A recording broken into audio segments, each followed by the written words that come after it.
అందరికీ నమస్తే. మొన్న జరిగిన శ్రీరామ నవమి రోజు చాలా మంది హిందువులు శ్రీరామ నవమి చాలా బాగా జరుపుకున్నారు. అయితే కొన్ని గ్రామాల్లో కొంతమంది పూజారులు పూజకు కొంతమంది కులాల వారిని రానివ్వకుండా వస్తే మేము పూజ చేయమని చెప్పడం జరిగింది. అది సోషల్ మీడియా ద్వారా పైకి వచ్చింది.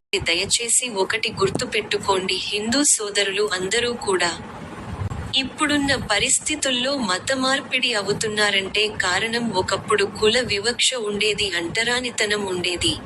వారిని దేవాలయాలకు రానివ్వని కారణంగా అంటరాని వారిని ఊరి చివర ఉంచేవారు. ఆ కారణం చూపించి మత మార్పిడి చేస్తున్నారు. మత మార్పిడి ఇప్పటికీ జరుగుతున్నాయి. ఈ మతమార్పిడి ఆపడానికి చాలా వరకు హిందూ సంఘాల వారు ప్రయత్నం చేస్తున్నారు. అయితే ఇప్పుడు చాలా వరకు కుల వివక్ష లేదు, అంత సమానమే అని ఆలోచనలో ప్రతి ఒక్కరు ఉన్నారు. గ్రామాల్లో కూడా ఈ కుల వివక్ష చాలా వరకు తగ్గింది. అయితే ఈ మధ్య జరిగిన శ్రీరామనవమి పండుగ కార్యక్రమంలో పూజారులు ప్రవర్తించే తీరు బాగాలేదు.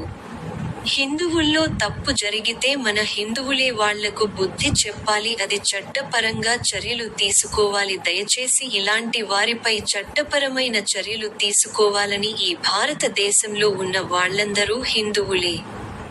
కులం లేదు, మతంతో సంబంధం లేదు. దయచేసి ఆలోచించండి. ఇలా జరగకుండా మన హిందూ సోదరులు హిందూ సంఘాలు వారు ఇలాంటి పూజారులకు తగిన బుద్ధి చెప్పాలని హెచ్ ఛానల్ తరఫున కోరుకుంటున్నాను. జై హిందుస్థాన్.